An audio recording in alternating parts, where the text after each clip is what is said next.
Gala. I'm Mich, and for today, let's make a Filipino dessert, okay? So, this is a no-bake dessert, yung black sambo natin. Okay? Pwede nyo ito ipang-negosyo, or pwede nyo gawing pang-bahay lang, pang-kain, pang-dessert. Okay? So, let's start with the ingredients. For the white one, yung layer niya, I have here cold water, gelatin, cream, and my condensed milk. Tapos, the black one, the black layer, I have the Conapro milk, sugar, again, unflavored gelatin, and yung cocoa powder. So, we need unflavored gelatin para mag-set per layer. Okay? So, let's start with the white layer. Come closer.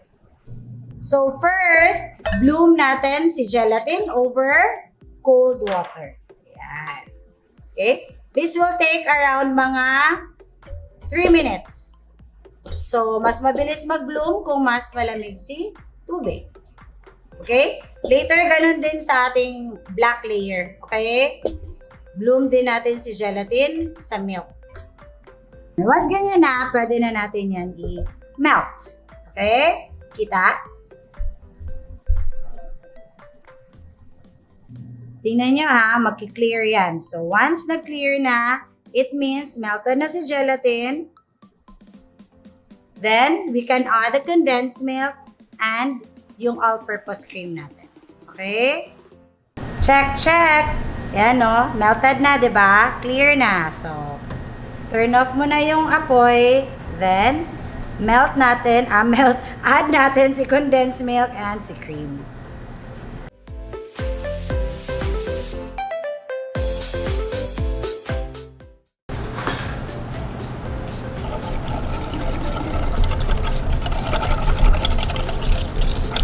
Kailangan maging smooth yung consistency.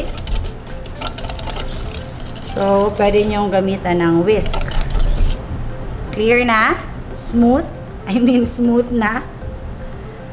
So, lipat natin here. So, this is my molder ng black sambo. Pwede naman yung mga container later.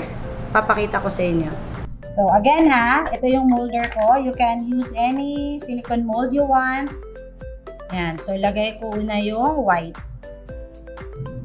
Then, chill natin to for around 30 minutes. Okay?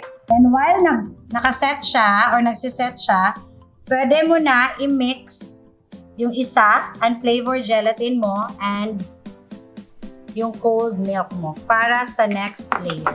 Okay? Para mag-bloom na rin siya. Chill natin. Then, for the next layer, bloom na rin si gelatin. So, melt na rin natin siya. Okay? Kagaya nung kanina. Oops! Yan, melted na si gelatin. Then, add natin si sugar. And yung cocoa powder. Madali lang itong gawin, guys. No oven. Chiller lang.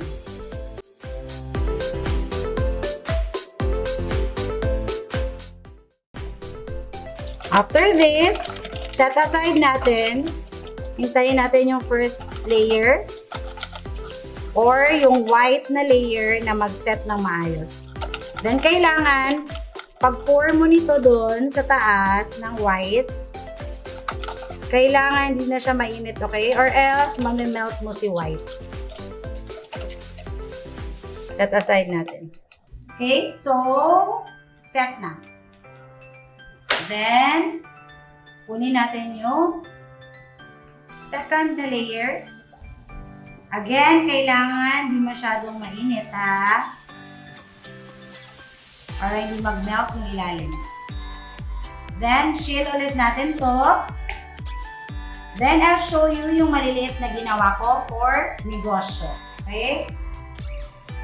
So, for negosyo or for mga dessert buffet, yan, ito gamitin niyo.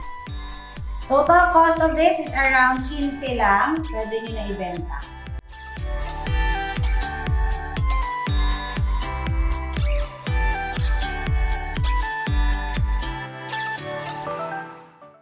Then, chill again. Okay? It's set already. Yan. Tanggalin na natin.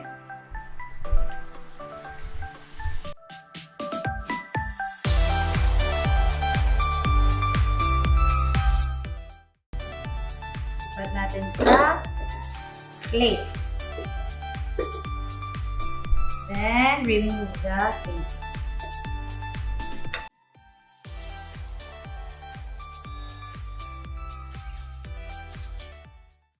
So, here's your black Sambo. And then, ito yung maliliit. Okay? So, you can dust cocoa powder on top. Or if you have some chocolate chips or caramella flakes, pwede yan. Depende na kung anong gusto nyo decoration on top.